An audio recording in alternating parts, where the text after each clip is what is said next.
IronOverLoad.io, hardcore episode number 5. Steve Smith and the Mobster joining me. How's it going, buddy? How you doing? Good.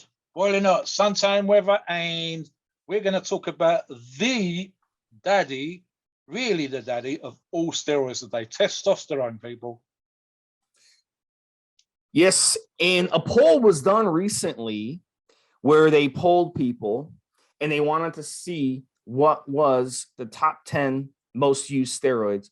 And number 1 and number 2 were testosterone. And then you also had in the top 10 a third testosterone ester, and then you had a fourth testosterone ester. So 4 different testosterone esters cracked the top 10. So yes, testosterone is definitely the most used type of steroid out there. And look, at the end of the day, you can use testosterone at moderate dosages or high dosages to build muscle. You can use it as an androgenic agent to give you more aggression, more strength, more libido.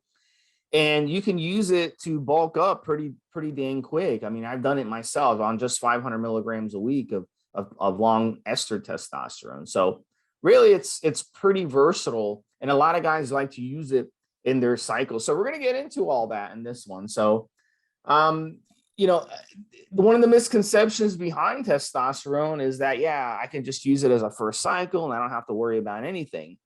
But that's a misconception because it does come with side effects. So we're going to get into all of that on here. So, let's talk about first, Mobster. Let's talk about testosterone, where it came from. Yep. It's part of the androgen family of steroid hormones that are naturally produced in our body. Our testicles for males make testosterone. For females, it is going to be from their ovaries, of course. So our bodies are producing it. They start producing it when we hit puberty. It accelerates into our early 20s. We usually hit a peak level where our body's producing it. And then as we age, our testosterone levels gradually start to drop. And it can drop rapidly as you age. It just depends on environmental factors, stress factors, what you eat, what you drink, all these other things have a difference. So now testosterone is very important in our reproductive system, and it's also responsible for promoting our secondary sexual traits. In males, you probably remember when you hit puberty, you started growing facial hair, you started growing body hair, your bone mass, your voice started deepening, your shoulders started to get broad. Maybe you had chicken shoulders like I did, chicken chest. And, you start producing semen and all that stuff. So all that stuff is in our body as natural testosterone. So in this episode, we're talking about exogenous testosterone. We're talking about the testosterone that's made in the lab, and then that we use to inject. And testosterone is very easily made in labs. Pharmaceutical companies, they make it. You can acquire it by prescription in the United States, completely legal to acquire it by prescription in the United States. In your country, Mobster, you have much more liberal steroid laws, so you can acquire it very, very easily and use it, no problem. So we got underground labs producing it, very, very cheap. And you got pharmaceutical companies producing it where you can get a prescription and walk right into the pharmacy and grab it. So it's easy. It's definitely the easiest steroid to acquire, which would explain why it is so popular to be used. And like I said, it's very, very versatile. So Mobster, get in here a little bit and talk a little bit about testosterone. What are your thoughts? I'm thinking, Steve, one of the things that we say sometimes on any of the steroid type forums, we say test is test is test. And what we mean by that, people, as Steve said, you start from the human body. This is what we produce. There's no particular ester, I suspect, with this stuff when it comes to the human body. And then what you're also kind of looking at here is ultimately the effects are the same. It just takes less or more time to get there in terms of esters and so on and so forth. And it's really the foundation stone. I'm reminded very quickly, Steve, of the history, for example, without going into too much detail, essentially Romans, ancient Greeks, etc., would eat bull's testicles, boar's testicles, and so on. The idea that you was going to get the animal's essence. They didn't know what testosterone was, but the essence of it, so to speak, the power of the beast is what you would have. So they were looking for an edge even back in the day. It essentially became identified, I think it was late 1800s, Steve, off the top of my head. And I mean, I might be wrong on the actual specific dates. One of the ones I brought up on the forums from time to time is the so-called super soldiers. When you talk about both the Nazis, German Nazis back in the day, English, the British troops, and American, we were all looking for an edge. Some of that came from, of all things, speed, but also from the idea of turning your soldiers into super soldiers. I think the Russians even got on the act. And the idea of that, again, was some sort of primitive form of testosterone. Victorians, again, was doing stuff like, I think they took what they identified as testosterone from dogs' testicles, and the particular scientist was injecting into his body. And this was for him to rejuvenate himself. So the idea, sometimes we talk about this performance-enhancing drug aspect, and people who are not into training get all kind of like, I shouldn't be doing drugs. And yet, if you said it was for rejuvenation, if you said it was an anti-aging drug, if you said that you were trying to become a better athlete by eating bull's testicles, they're okay with it. So it's ironic, but if you think about it, it's almost as basic as it gets. And Steve is very correct. I'll just reiterate what Steve said as well. Here in the UK, it's not that we don't have some of the laws and restrictions that you have. It's just that it's not classified in the same particular way. And I think the authorities, such as it is, and touch wood, as they say these magic words, I would hate to get a knock on the door to prove me different. They are not going to bust your door down for your monthly or even 2 monthly, 3 monthly cycle. If you're dealing, if you post it, and you're regularly posting steroids for the post, you're more likely to get into trouble for that than you are to be stopped in the street by a police officer, have your bag searched, your kit bag, gym bag searched, and them to come across a couple of amps of testosterone, a couple of vials of testosterone. They don't give a fuck. They're not going to do you for that. One of the things that Steve can back me up on this one, when it comes to these kind of things, for the most part, people that are using testosterone, all steroids, but specifically testosterone for the purposes of this podcast, they're not robbing grannies, as we would say over here, for the money to buy a vial of testosterone. It's literally always disposable income. So, the criminality side of it, here in the UK especially, but even in America, it doesn't, you're more likely to be a criminal for trading and for having a UGL and for selling to your buddies than you are for personal use. And that's very much the case here in the UK. Back to you, Steve. So let's get into more about testosterone and, talk about how to go ahead and take it. So as I mentioned, you can take it, you can get human grade pharmaceutical from the pharmacy if you're lucky enough to get a prescription for it, which is very easy to do, by the way.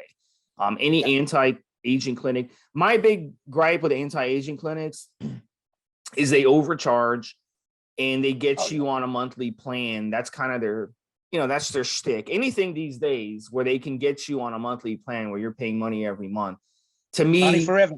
Yeah, it's just money going into their coffers nonstop, and they don't care about you. They're businessmen. They're trying to make money. They don't care about you. So I would rather people go to a real doctor to get a prescription who's going to actually be non-biased. But the big gripe with doctors is they don't have time, which is true. They're overwhelmed. They don't have time for their customers. You're just a number to them. They care more about their golf game. They care more about their tennis match. They care more about, their kids' private school education than they do you. And that is true in the United States, at least, because we have for-profit medicine, which is our problem, our main problem with that. So testosterone, at the end of the day, if you're willing to fork over the money, you can get pharmacy grade testosterone. But if you're not willing, if you just want to go the cheaper route, like I do, and you just want to acquire it, you can go on our forums, IO website, and you can just find an approved source and you can just order it straight from the source, no problem. And it's cheap as heck to buy testosterone. You can buy a year's worth of testosterone really, really cheap. So those are the different types of ways that you can acquire testosterone very, very easily. And, here's the thing. There's different testosterone esters. You have testosterone suspension, which is water-based. It's in and out of your system quick. it's very, very hard, if not impossible, to get busted for it if you're being tested for steroids. So if you are a tested athlete, that is the option. First option you want to go is testosterone suspension. Now, for a normal gym rat, don't waste your time with testosterone suspension. It's pointless for you. Like I said, it's in and out of your system. You got to inject it constantly. And when you go to bed that night, it's not going to be in your system. So it's really not going to be working its magic nonstop. Mobster, give me your thoughts. Yeah. Very, very quickly, Steve. I'm just going to say it's the sort of stuff like, for example, with check drops or whatever else. You're talking about something that's great for the day of a competition, for the day of a match, for the day of a fight. And as Steve said, so for example, if you're an athlete, and I mean literally like athletic, running around a track, putting the shot and so on and so forth, throwing a javelin or wherever else, you're talking about probably 3 or 4 hours for your event or multiple events, you know, quarterfinals, semi-finals, finals, that kind of situation a day, 8 hours at the most. So that's what you'd use it for. Whereas for a bodybuilder and or a weightlifter, and specifically if you're on a training program with the idea of adding muscle or peaking your strength, something that's in your system longer, that's helping you slowly build up strength or slowly add muscle, makes a lot more sense.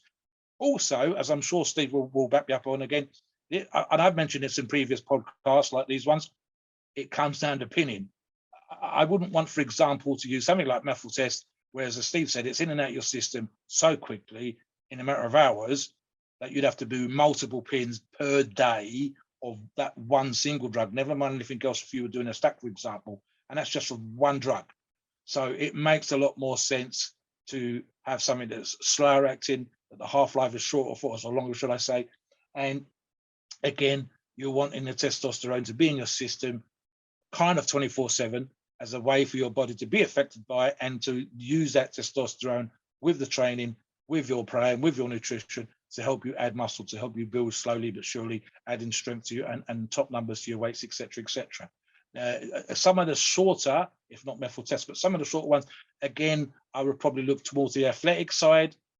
And again, even for weightlifters for competitions versus the longer ones. But we'll address those as we get to them now.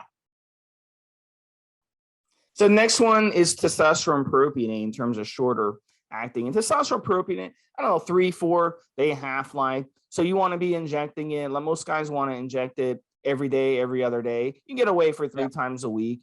And with testosterone propionate, the reason guys like to use propionate is the flexibility. It's in your system quicker. It's out of your system quicker. If you're a competitor, you're going into a show, you could stop using it and it'll be out of your system in a couple of weeks versus the longer esters, which can take 4, 5, 6 weeks to be out of your system. So the flexibility of testosterone propionate is there. It's an option for people. It's not one of the more popular esters, but it is in the top 10. And then you've got the next ones after that, testosterone cypionate, testosterone enanthate, 10 to 12 day ester, injecting once or twice a week, injecting once every 10 days. If you're doing TRT, you could even inject them once every 2 weeks.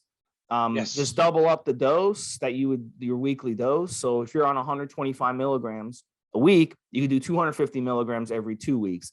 And that could work, you know, because they do have long enough half-lives where that would work. So those are popular for guys who are on TRT, and they're also popular for guys who run cycles, who like to inject once or twice a week during their cycle, maybe a 10 or 12 or 14, 16-week cycle. That's where guys would use the cypionate or enanthate. And Mobster, what I like about cypionate and enanthate is they're smooth.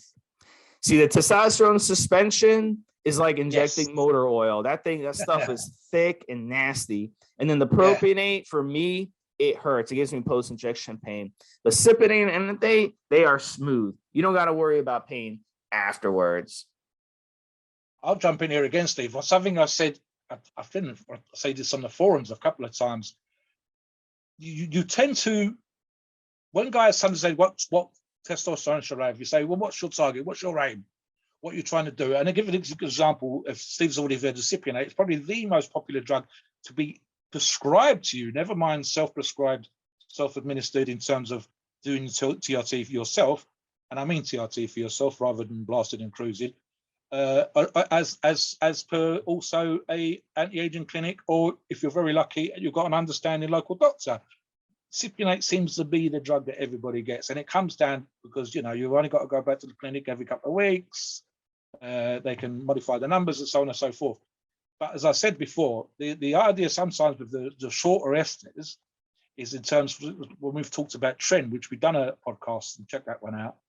And I said, look, side effects of those more aggressive, shorter acting, more anabolic, more likely to kick your ass, more likely to get you to do crazy stuff in the gym, tend to be greater.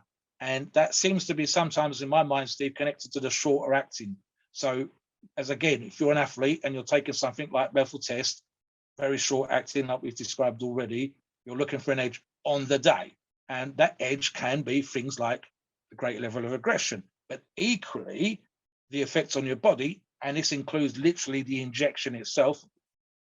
As Steve said, it's not in alcohol, it'd be in oil. The post-injection pain could be higher and so on and so forth. So guys, it's literally pros and cons. I want to add muscle slowly, cypionate. I want an edge on the day, methyl test. But methyl test prop, painful. Cypionate, not painful. It is what it is. The great thing, Steve, as I say this stuff, whether it's nutrition, supplements, or in this case, PEDs and specifically testosterone, it's like having a toolbox. Right tool, right job, right requirements. Ultimately, you need to have everything else in place, and I've addressed that many times before. But this is the stuff. You don't just, Steve will tell you this as well. Back in the day, and especially so in America and to a lesser degree over here in the UK, you got what you were given. It was what was available from your dealer. The legendary stories of going out to the guy in the car park, he opens the trunk or the boot of his car and he shows you what he had in his bag. And that's what you brought. You weren't getting necessarily what you need. Nowadays, especially with our approved sources, like Steve says, they have all of these and ones we haven't heard of, and other drugs and other PVDs. And it literally might just come down to wait a week or two for stock to come back in. And the list should come down to not what I got, but what you needed. And literally, as Steve says, one more thing again, and you mentioned Testosterone earlier on there, Steve. I've said this a bunch of times as well. My weightlifting and specifically my strongman buddies would use this as the base of any stack that they did. For some perverse reason, and this is an individual thing, and that applies to some of the other drugs as well, including the side effects, whether you can handle certain side effects, or in this case for me, I never seem to get anything from an Amphate. And yet my buddies all raged about it. And as you say, there's plenty of fans out there that an Amphate is a great drug for. But for me, I would try it, and I was thinking, I'm not seeing it. So it may literally come down to, in my particular case, something that I didn't have an affinity for. My receptors, for whatever reason, preferred other drugs. And in Amphate, I try it, and I didn't see anything.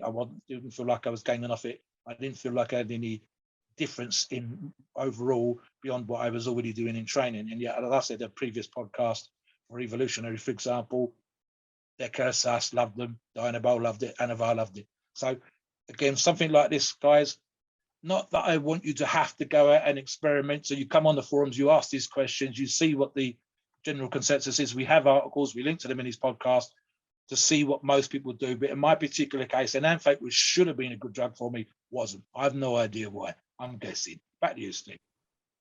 So the last one that basically guys like to mess around with, Sustanon or Omnidrin.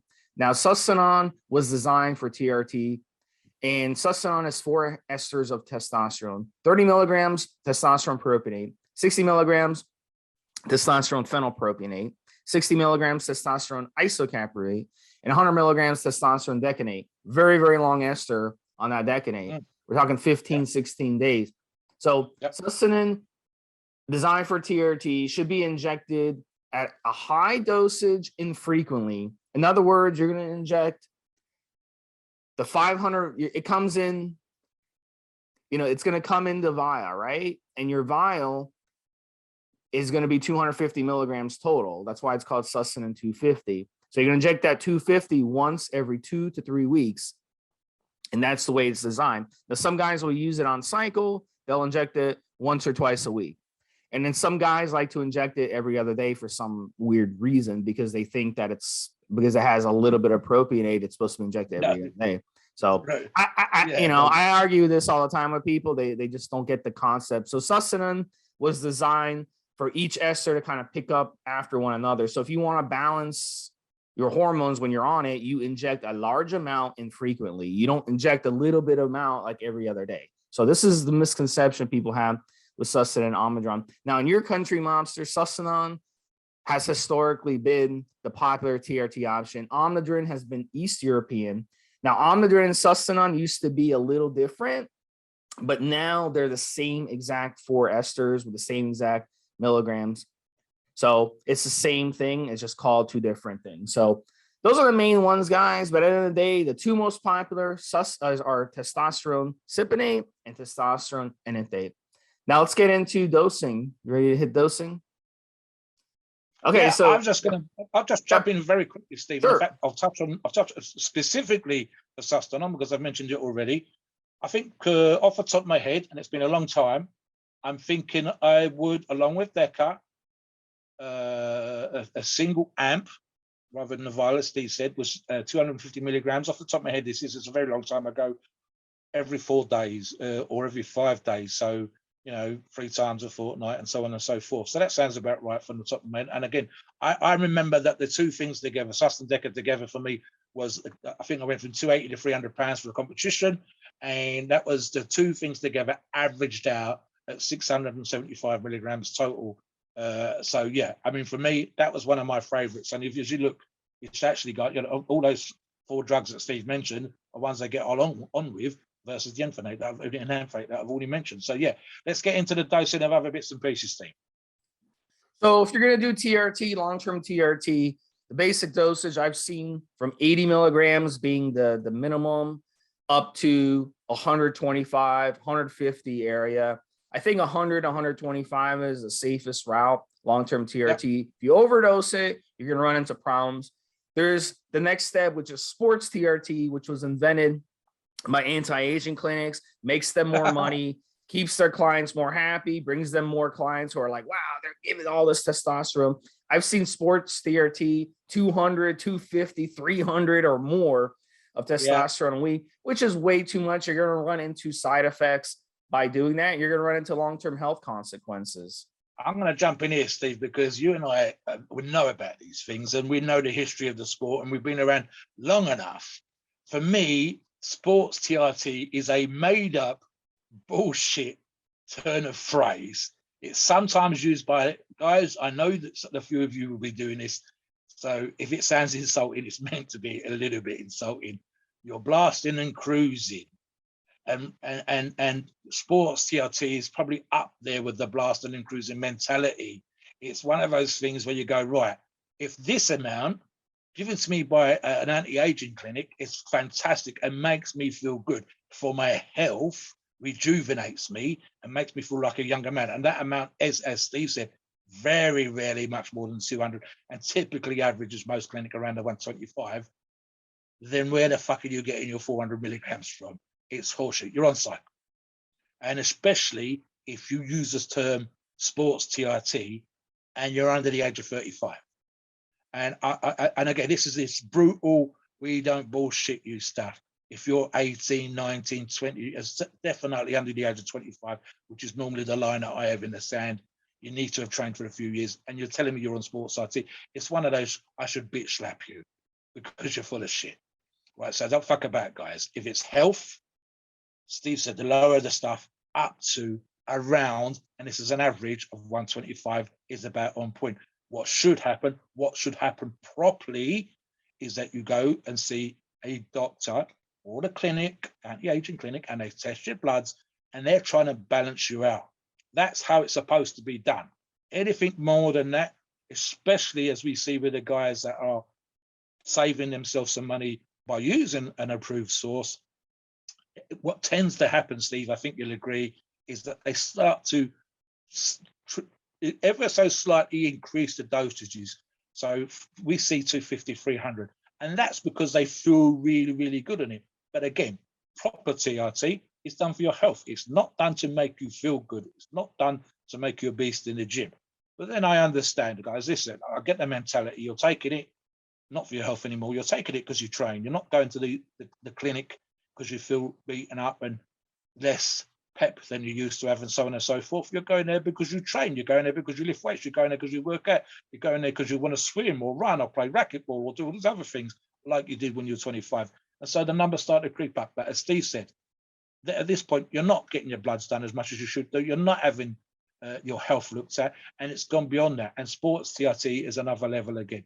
So 200 milligrams is probably about really fantastic for 90% of our listeners. 300 will be for the guys that are really struggling, have issues with absorption and affinity. Like I said, 400 milligrams, guys, you're on cycle. You're just on a low cycle. Hell, 400 milligrams, Steve, I don't know about you, I'd do really well on it. It would be like doing a low cycle for me. It really would. What about yourself?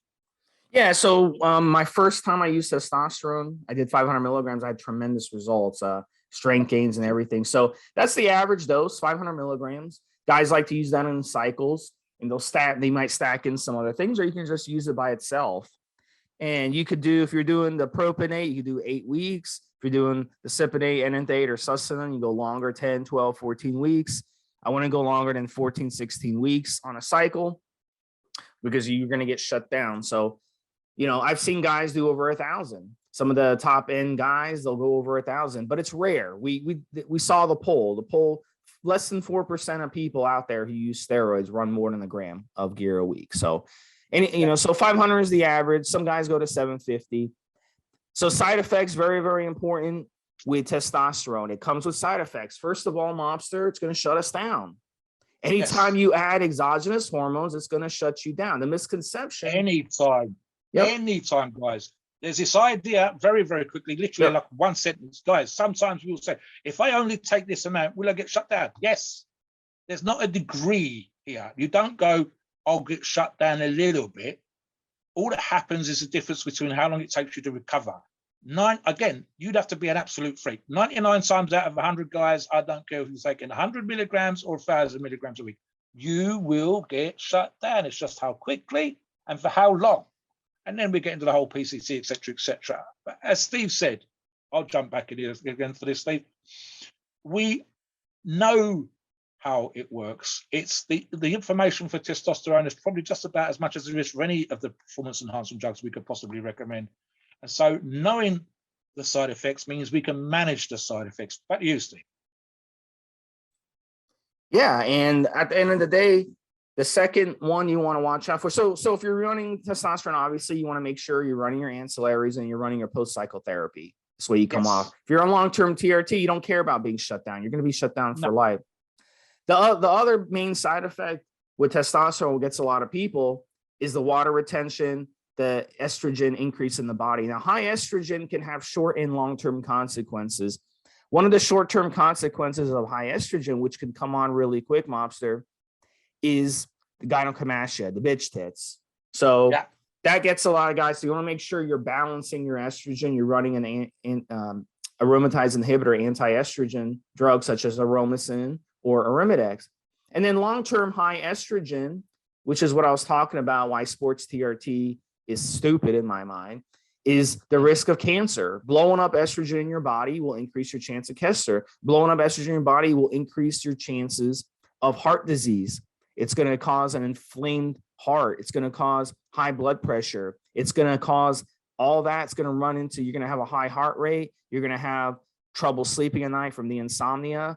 And the estrogen doesn't help the insomnia either. So the estrogenic side effects of testosterone are things you want to watch out for. And they are definitely possible on it. And they're going to come. If you don't use your proper ancillaries, they are going to come quick on it. So, and then prostate, your prostate is going to get enlarged, especially if you're on long term and you're running too much. Your prostate's going to get enlarged. You'll notice you have some issues urinating, and then you really will triple and quadruple your chance of getting prostate cancer, prostate tumor, and all that stuff as you get older. That's a huge. So 50% of us are going to get some type of prostate cancer in our lifetime. So it's something very, very common, and this just increases it. So those are the main side effects. Anything else you want to talk about? Very quickly, Steve. Again, this is one of those real world, we tell you the truth kind of stuff. Guys, I've said this a million times on the forums. All the years I've been online, I never understand. I get the legend. The legend was that if you didn't use an AI and an aromatase inhibitor, you might have some more gains. And I would say, well, what is it? 5%, 10% more gains. Let's say, for argument's sake, you gain 10 pounds, but if you use a aromatase inhibitor, you might get down to eight pounds instead of a 10-pound gain. First off, that's mostly bullshit. And secondly, what do we see sometimes on the forum, Steve? Guys, oh, my nipples are itching. Motherfucker, you should have been using a aromatase inhibitor from day one. The first off, the legend, so to speak, and it is a kind of legend, is mostly bullshit.